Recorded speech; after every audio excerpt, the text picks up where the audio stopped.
Share ko lang mga bay, no. Itong ginrap ko, yan saka yan, pero magkaiba yan sila ng grafting method mga bay. Itong isa, ito yung side grafting. Yan, dito tayo nag-grap mga bay, no. Naghiwa tayo dyan ng pa triangle, tapos sinuksok natin tong sayon mga bay.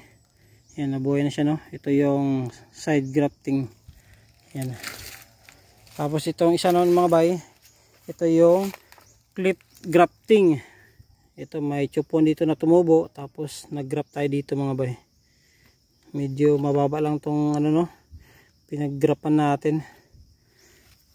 Tingnan natin mga bay kung magiging okay tong dalawa.